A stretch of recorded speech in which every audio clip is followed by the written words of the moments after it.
Hello everyone, আসসালামু আলাইকুম। সবাই কেমন আছেন? আলহামদুলিল্লাহ আমিও ভালো আছি। আমার ভিডিওটা যে যেখান থেকে দেখছেন আশা করছি আপনারা অনেক বেশি ভালো আছেন। আজকে আমি সকাল থেকেই ভিডিওটা শুরু করলাম। সারাদিন কি করেছি ভিডিওটা দেখতে থাকেন। আশা করছি আপনাদের কাছে অনেক বেশি ভালো লাগবে। আজকে সকালে ঘুম থেকে উঠে আমি একটা ডিম সিদ্ধ দিয়েছিলাম আর ব্রেড ছিল, এটাই নাস্তা করে নেব ভেবেছিলাম। আমের সময় যেহেতু আমও ছিল, পরে সাথে আমও কেটে নিয়েছি। আমি নাস্তা শেষ করে চলে এসেছি রুমটাকে সুন্দর করে গুছিয়ে নিতে। আর আমার মনে হলো যে বেডশিটটা একটু চেঞ্জ করে নেই, কারণ বেডশিটটা ময়লাটা উঠিয়ে নিলাম। কারণ ময়লা হয়ে গেলে আসলে ভালো লাগে না, আর তেমন একটা ময়লা হয় না, কারণ আমি একা থাকি। অনেক মানুষ ব্যবহার করলে তখন একটু তাড়াতাড়ি ময়লা হয়ে যায়। আমি যেহেতু একা থাকি, কিন্তু তারপর গরমকাল তো আমার মনে হইলেই আমি চেঞ্জ করে নেই। কারণ বেডশিটটা যদি পরিষ্কার থাকে তাহলে আসলে নিজের কাছে অনেক বেশি ভালো লাগে, আর ঘুমাতেও শুইতেও ভালো লাগে। আর ময়লা বেডশিটটা এখন উঠিয়ে নিলাম, আর তোশকটা এখন সুন্দর করে ছেড়ে নিচ্ছিলাম। আসলে তোশকটা যতই ছেড়ে নেই এবং বেডশিটতে ঢাকা থাকে, তারপরেও দেখি কোথায় থেকে যেন তোশকের মধ্যে ময়লা জমা হয়ে যায়। ঝাড়লেই দেখি ময়লা ওড়ে। আমি জানি না বিষয়টা, কখনো বুঝতে পারি না যে আসলে ময়লাটা কোথায় থেকে এর ভিতরে যেয়ে ঢোকে।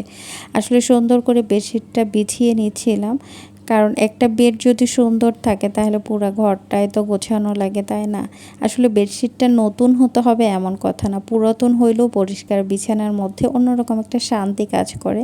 আর সুন্দর করে আমার পুরা রুমটা গোছানো হয়ে গেছে।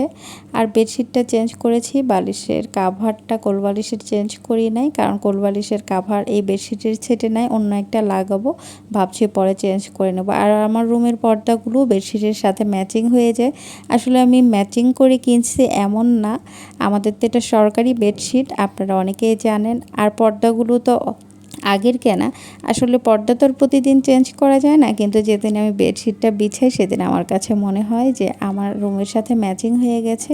আর আমি সব কাজ শেষ করে গোসল করে এখন চলে এসেছি একটা ডিম ভেজে নিব। আজকে দুপুরে ডিম ভেজেই ভাত খাবো, শুধু ডিম ভাজি করছি। আর ফ্রিজে ডাল ছিল, ভাত ছিল, ডালটা গরম করে নিয়েছি, এখন ভাতটা গরম করে নিচ্ছি। ভাত গরম করে ডাল আর ডিম ভাজি দিয়ে খেয়ে নিব। আসলে নারী নিজের জন্য অনেক কিছু করে না, নিজের জন্যে নারী অনেক দামি খাবার তৈরি করে না বা ভালো খাবার করে না, যতটুকু না খেলেই নয় ততটুকুই মনে হয় করে। নারী হচ্ছে অন্যের জন্য মনে হয় বেঁচে থাকে, আমার মাঝে মাঝে এটাই মনে হয়। আমি খাবার খেয়ে দুপুরে রেস্ট করেছিলাম, আর সন্ধ্যার আগ দিয়ে উঠে আমি নিচে গিয়েছিলাম, টুকিটাকি বাজার করে নিয়ে আসলাম। আমি গিয়েছিলাম দুধের প্যাকেট নিতে, কারণ বাসায় দুধ ছিল না, আর আমার মনে হয়েছে আম দিয়ে দুধ ভাত খাবো।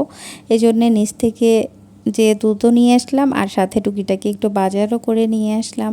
আর এখন বিস্কিটের প্যাকেটটা কেটে আমি পটের মধ্যে তুলে নিচ্ছি, কেন বিস্কিটের প্যাকেটটা অনেক বড়, আর আমার একটু লন্টা টাইপ বিস্কিটটাই বেশি ভালো লাগে, সল্টেস টাইপ, এই জন্য আমি এই বিস্কিটগুলোই বেশি কিনি। আর বড় বিস্কিটের প্যাকেট তো আসলে অর্ধেকটা তুলে নিলাম, বারবার পটের মধ্যে থেকে পলিথিন দিয়ে বেঁধে রাখলে নিতে একটু অসুবিধা হয়।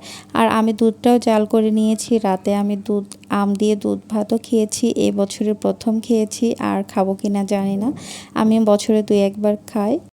আপনারাও কি আমার মতো আম দিয়ে দুধ ভাত খান? খাইলে অবশ্যই কমেন্ট করে জানাবেন, আর আমার ভিডিওটা কেমন হয়েছে সেটাও জানাবেন। আর সবাই ভালো থাকবেন, সুস্থ থাকবেন। আল্লাহ হাফেজ।